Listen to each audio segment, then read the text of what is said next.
चिड़िया के अनार के पेड़ पर बहुत सुर्ख और पके हुए अनार लगे हुए थे, इसलिए चिड़िया अपने पेड़ से अनार तोड़कर उनका जूस बेचने लगी थी। वाह वाह चिड़िया, तुम्हारा अनार का जूस बहुत स्वादिष्ट है। ऐसा अनार का जूस मैंने पूरी जिंदगी में नहीं पिया। मिठू भैया, मेरे पेड़ के अनार बहुत मीठे होते हैं और मैं अपने जूस में कोई भी मिलावट नहीं करती हूँ। चिड़िया के पड़ोस में कौवा और कौवी रहते थे, जो बहुत आलसी थे। वो कोई काम धंधा तो करते ना थे, इसलिए उनके पास इतने पैसे ना थे कि वो चिड़िया से अनार का जूस लेकर पी सकते। गोरी कौवी चिड़िया के पास आती है। चिड़िया चिड़िया, मुझे एक गिलास अनार का जूस उधार दे दो। गोरी, अभी तो तुमने पिछले पैसे भी नहीं दिए हैं। रोज रोज मैं उधार नहीं कर सकती। अगर अनार का जूस पीना है तो पैसे लेकर आओ। गोरी कौवी चिड़िया की बहुत विनती करती है, मगर चिड़िया तो अब उससे उधार करने वाली नहीं थी।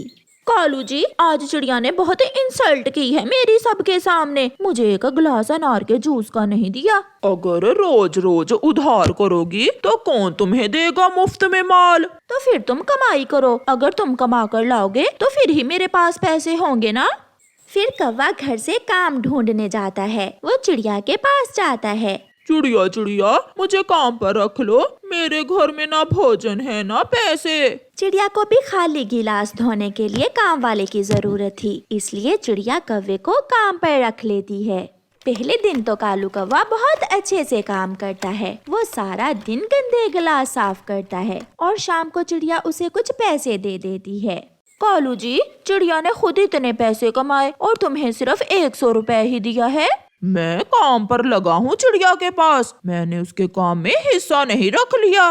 कालू जी, चिड़िया ने अपना घर भी बना लिया है। कालू जी, क्यों ना हम भी जंगल में अनार का जूस बेचने लगे।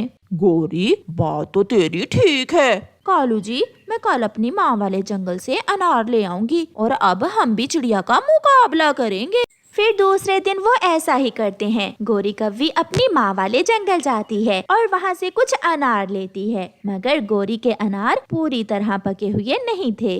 कौवा और कौवी अनार का जूस बेचना शुरू करते हैं। अनार का जूस, मीठा मीठा अनार का जूस। चिड़िया गंदी है, उससे कोई जूस न ले। सब पक्षी हमारा स्वादिष्ट स्वादिष्ट जूस पिए। कबूतर गोरी कौवी के पास आता है। गोरी, मुझे एक गिलास अनार का जूस दे दो।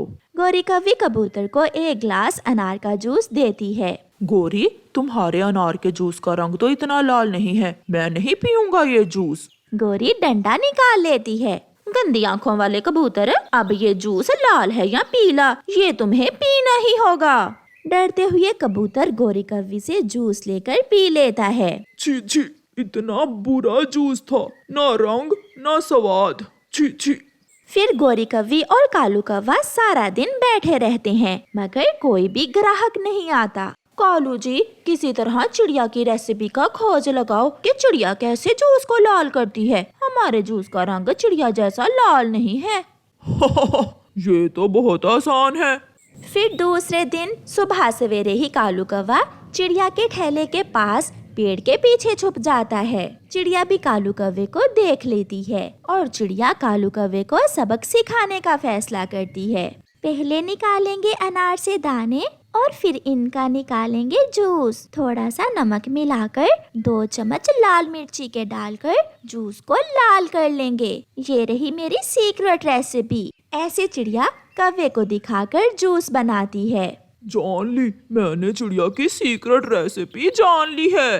फिर कालू कौवा भागा भागा गोरी के पास जाता है। गोरी गोरी, मैंने देख लिया चिड़िया कैसे लाल लाल अनार का शरबत तैयार करती है। फिर कौवा और कौवी अनार का जूस निकालकर उसे लाल करने के लिए उसमें 2 चम्मच लाल मिर्ची के डाल देते हैं। कालू जी, सच, आज हमारा शरबत भी चिड़िया जैसा लाल है। फिर गोरी कौवी अनार का शरबत बेचने लगती है। जूस जूस, लाल लाल अनार का जूस, मीठा मीठा जूस। माही चील थकी हुई थी, वो गोरी कौवी के पास आती है। कौवी कौवी, मुझे एक गिलास अनार का जूस तो दे दो। लो लो चील दी, आज तो स्पेशल रेसिपी से बनाया है हमने अनार का जूस। चील एक ही घूंट अनार के जूस का पीती है और उसे खांसी शुरू हो जाती है। गौरी की बच्ची, ये कैसा जूस है, एकदम कड़वा। ऐसा कहकर माही चील गोरी कौवी की खूब पिटाई करती है और ऐसे गोरी कौवी को सजा मिलती है। प्यारे दोस्तों, इस कहानी को लाइक, अपने दोस्तों के साथ शेयर और चैनल को सब्सक्राइब करना बिल्कुल मत भूलना। आपका धन्यवाद। एक जंगल में एक चिड़िया रहती थी। उसे खाना अच्छे से बनाना नहीं आता था। जब भी वो खाना बनाती थी, उसका खाना खराब हो जाता था। उसी वजह से उसकी सास मीनू चिड़िया और उसका पति मानो बहुत गुस्सा होते थे। भगवान, कैसी मनहूस बहू मिली है, इसे तो खाना बनाना ही नहीं आता। जब देखो खाना बर्बाद करती रहती है। हाँ माँ, तुम ठीक कह रही हो। शादी को कितने ही साल हो गए, मगर इसे अभी तक खाना नहीं बनाना आया। लगता है पूरी जिंदगी इसके हाथ का बेकार खाना ही खाना होगा।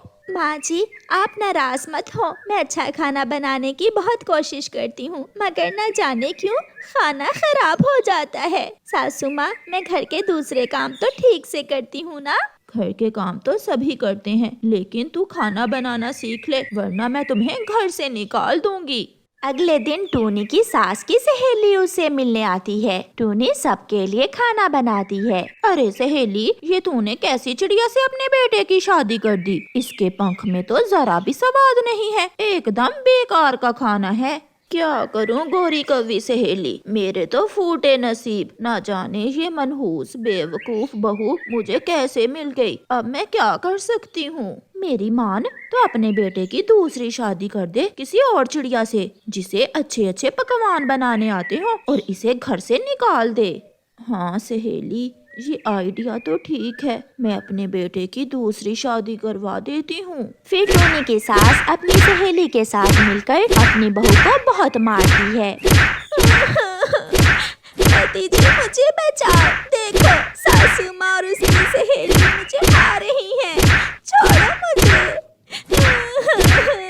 लेकिन उसका पति उसकी एक भी नहीं सुनता है। टूनी की सास उसे धक्के मारकर घर से बाहर निकाल देती है। अब टूनी चिड़िया बेघर थी।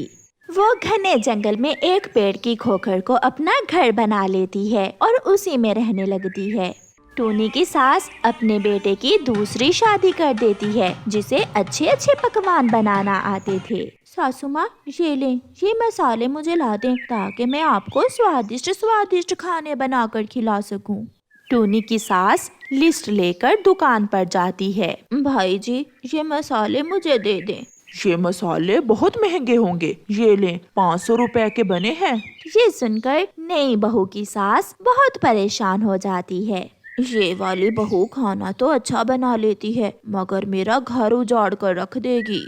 फिर सासू माँ वो मसाले लेकर घर जाती है और उसकी बहू बहुत स्वादिष्ट स्वादिष्ट खाना बनाती है। सब खाना खाकर बहुत खुश होते हैं। बहू रानी, अब बर्तन धोकर मुझे चाय बना देना, मेरे सर में बहुत दर्द हो रहा है। आए हाय हाय, खाना भी मैं बनाऊं और बर्तन भी मैं धोऊं? ये नहीं चलेगा। मैं बनाऊंगी खाना और बर्तन तुम धो दिया करना, ठीक है ना सासू माँ? ऐसा कहते हुए बहू रानी अपने पति को लेकर अपने कमरे में चली जाती है। बूढ़ी सास अब बर्तन धो रही थी और अपनी पहली बहू को याद करके रो रही थी। मेरी पहली बहू ने तो कभी मुझसे बर्तन नहीं धुलवाए थे, ये तो बहुत तेज बहू है।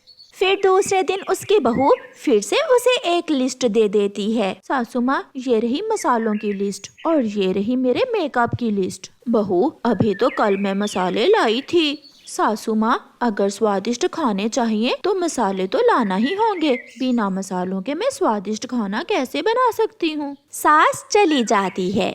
रास्ते में उसे उसकी सहेली फिर से मिलती है। सहेली, ये तूने मुझे कौन सी मुसीबत में फंसा दिया? वो तो मेरा घर दिनों में ही उजाड़ देगी। मेरी नई बहू बहुत फजूल खर्ची करती है और मुझसे बर्तन भी धुलवाती है।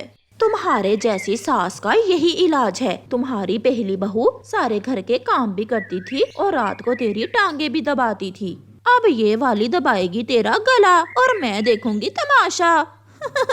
ये सुनकर मीनू चिड़िया रोने लग जाती है। तुमने मेरे साथ अच्छा नहीं किया। मेरी सहेली होकर मुझसे इतना बड़ा पाप करवाया तुमने। बूढ़ी सास जंगल में जाती है और अपनी पहली बहू को ढूंढ लेती है। बहू रानी, मुझे माफ कर दो। जा तुम मेरे साथ घर वापस आ जाओ, या फिर मुझे भी अपने पास ही रख लो। अब मुझसे इस उम्र में बर्तन साफ नहीं होते।